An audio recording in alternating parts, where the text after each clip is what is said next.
Welcome to episode 4 of the Gift of Failure FAQs. I had mentioned on social media that this video was late because I couldn't get it recorded due to various reasons. Those reasons are dogs. And so I have taken away all of the squeaky toys. I've taken away anything that they can rip up in a very loud fashion.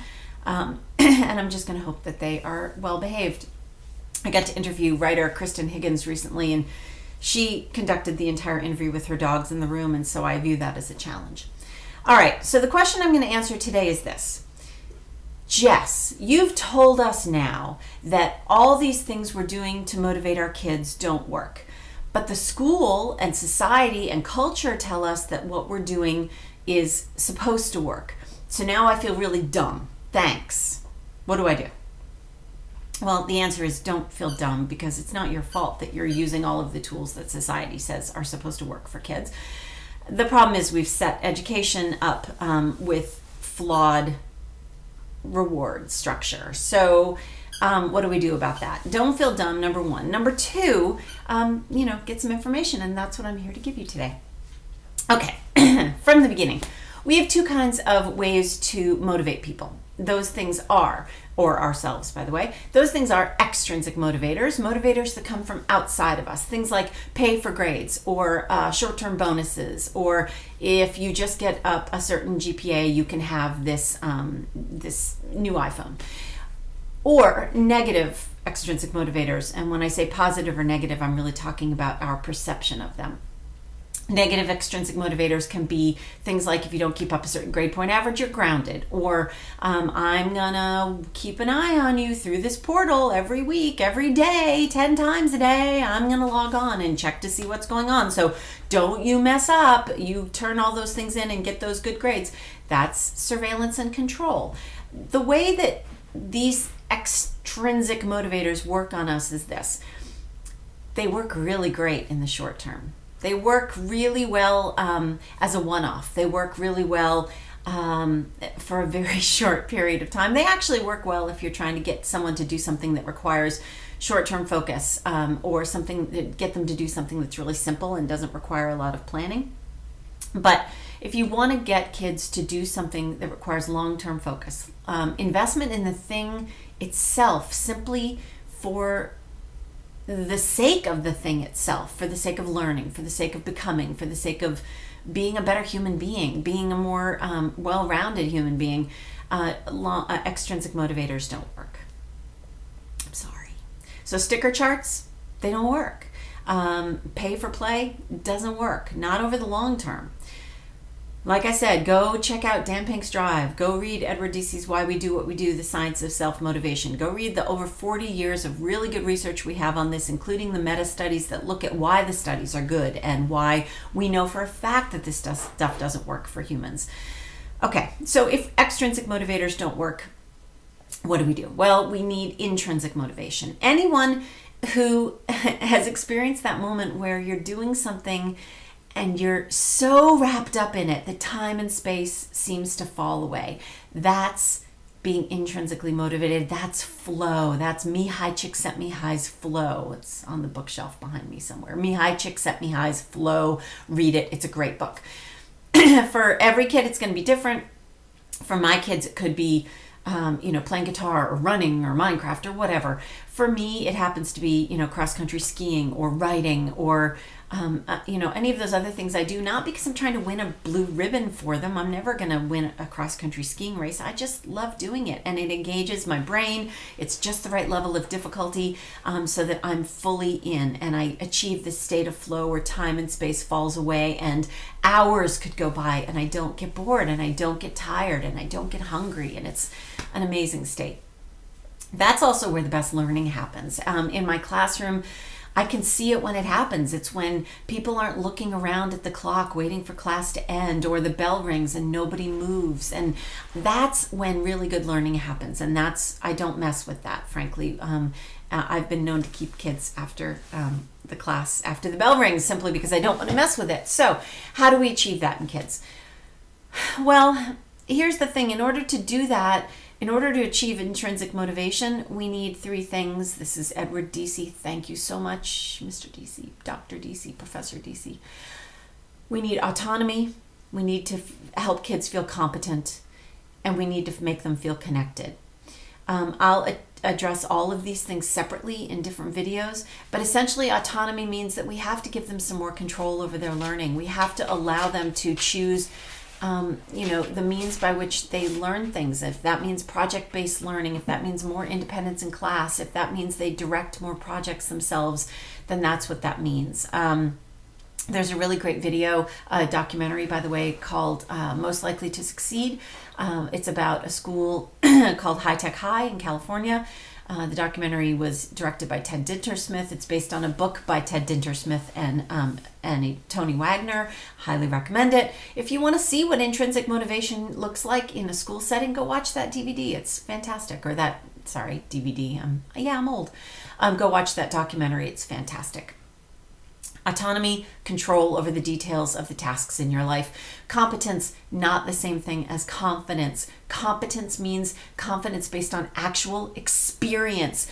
Trying something that's easy, then trying something that's harder, screwing it up, messing up, figuring out how to move forward once you've messed it up, and take forward the things with you that work and reject the things that don't. I've gotten to work on this fantastic TV show called The Stinky and Dirty Show on Amazon Kids. And this is a show for preschoolers about watching these, there's actually the behind me over there, that right there, sorry, reverse, that is dirty. Well, not really, my dad made it for me, but it's supposed to look like dirty.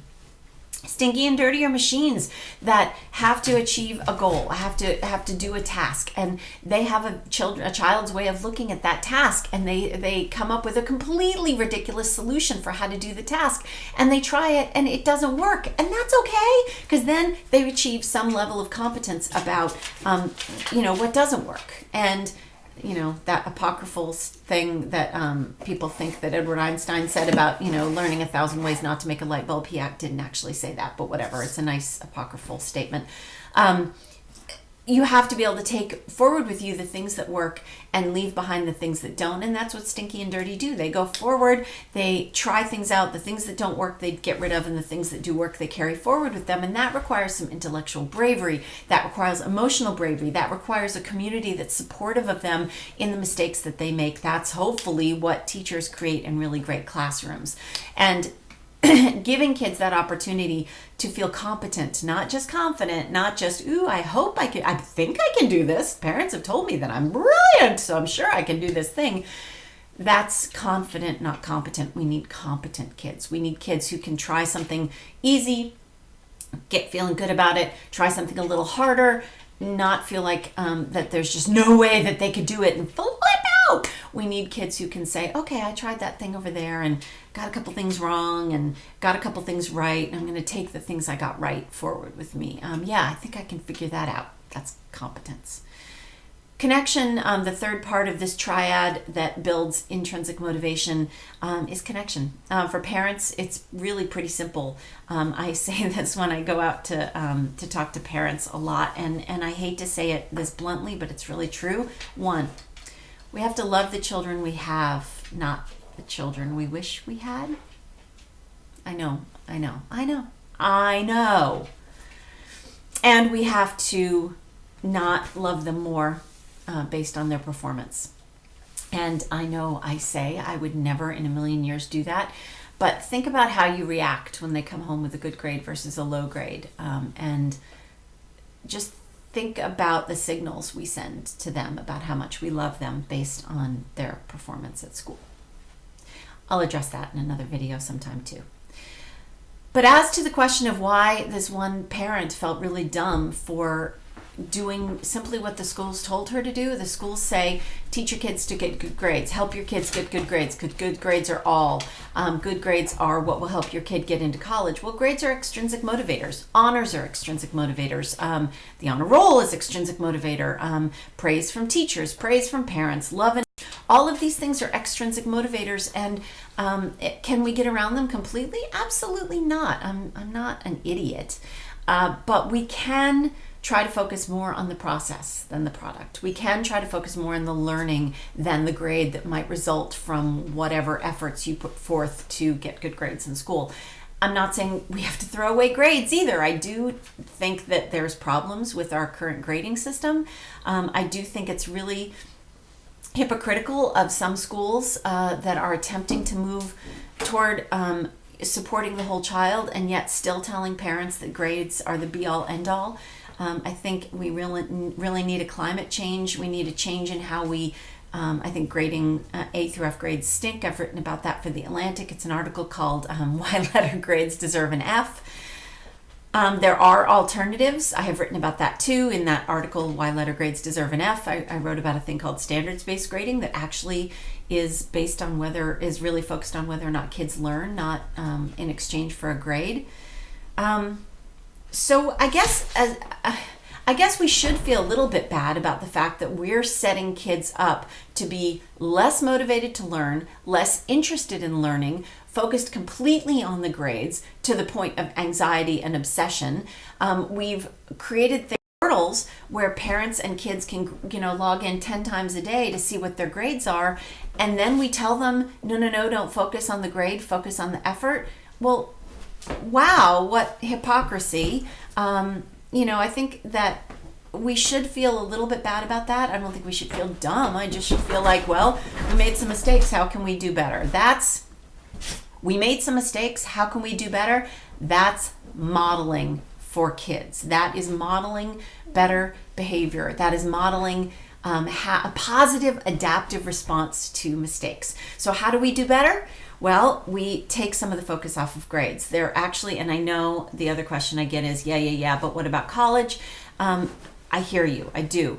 But in the meantime, I think what some parents have found and what some schools are now finding, that the less they emphasize, GPA out to the, 23rd place or class rank or grades, and focus more on the learning. And again, I will direct you back to Most Likely to Succeed, the documentary about High Tech High.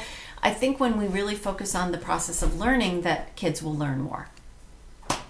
That's also where intrinsic motivation happens. That's also where long-term investment in learning happens. That's where we create long-term learners. So to the mom that asked, or the parent, I'm not sure if it was a mom or a dad, to the mom or dad in Colorado who asked me this question about, I really feel stupid now that I've some of extrinsic motivators for my kid, and by the way, you're a teacher, so thanks so much. I'm sorry, I really am. I can only deal with the hand that I've been given, since I'm a teacher and not an administrator, and not in a position right now anyway to change the whole grade structure across the globe. All I can do is write about it and talk about it and bang away at the fact that letter grading is a flawed system, and the way our education system is a little bit screwed up and does cause kids to be focused and parents to be focused a little bit too much on the product and not the process. So to the Colorado mom, I'm really sorry. To all of you who were hoping there would be a video last week and there wasn't, I'm sorry. Those guys, I posted to social media that it's my dog's fault. I tried really hard to make a video this past week. I tried 7 times in one day to get a video out, and the dogs and tech actually thwarted me at every turn, and I apologize for that. I will try to be more on time with these videos. I do want to keep these coming out once a week. Thank you so much for watching. Each of the videos now has, over 50,000 views between YouTube and Grown and Flown. Thank you. Over at Grown and Flown, their Facebook page, the Grown and Flown Facebook page is where these videos also get posted, and I am indebted to them for that because they have an incredibly engaged following over there of parents. It's a wonderful space. And if you want to find out more, you can go to jessicalahey.com. There very soon. I have finally gotten this Gift of Failure FAQ and book discussion group document. It's going to be a downloadable PDF. I've gotten that underway. It's in process right now. It's going to be something that you'll have access to. If you go to jessicalahey.com and sign up, you'll get a note saying, a little email saying when it's ready, and it'll be a discussion group. So if you want to read The Gift of Failure at a school, if you want to read it as a professional development thing for if you're a teacher or an administrator, that Gift of Failure book group discussion guide will be ready really soon. I'm so excited. So go sign up. I'm at Twitter at Jess Lahey. I'm on Instagram at Teacher Lahey. And keep the questions coming. You can do that over at jessicalahey.com. Keep the questions coming because I love doing these, even with the dogs making my life more difficult. I love doing these videos and I hope to keep them coming. So thank you so much for watching. And I'm sorry for what we've done to set up an education system that's running on flawed metrics. But I promise we're trying to do better. And I'm optimistic that it's changing. So I'll keep you posted on that.